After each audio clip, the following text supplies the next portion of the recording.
Momentin që duket sikur feja është e dobët ose njerëzit e fesë janë dobët, ata cilët e përkrahin vërtetën kur e keqja është prevaluese dhe duket sikur është trend, sikur është koha e pavërtetës ose koha e keqes, ai që pozicionohet tek e mira, pasha Allahu shpërblimet i ka pafund tek Allahu xhaleshanu.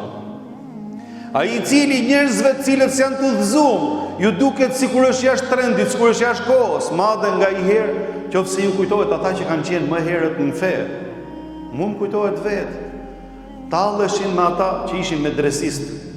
Këto thoshin janë njerëz pa perspektivë, mësojnë diçka aty, shkojnë ngrehen e ulen atje në xhami, duke sikur trendi ishte në rrugë tjetër edhe jo në rrugën e fesë, edhe jo tek e vërteta që zbriti Allahu xhaleshanu.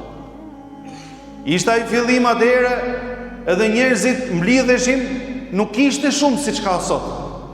Sot kemi elhamdulillah njerëz nga të gjitha fushat. Nuk ka familje, nuk ka fis që mos ketë besimtar.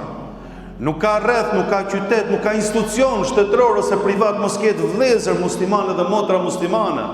Elhamdulillah, të cilët e praktikojnë fen lirshëm dhe e shprehin besimin e tyre lirshëm. Ke biznesmen nga fushat më ndryshme, nga më të mëdhenjt, elhamdulillah, i ka fuqizuar Allahu xhaleshanu radhët e besimit të vërtetës.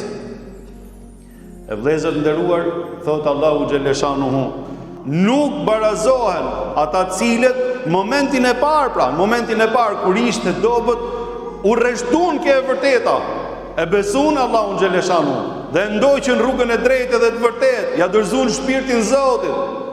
Edhe këta që erdhën më pas ka shpërblime Allahu xhaleshanu dhe për ata, sepse gjithë secili Zoti do t'i japi shpërblimet, për ata të parët kanë shpërblimet më të mëdha, thot Zoti xhaleshanu.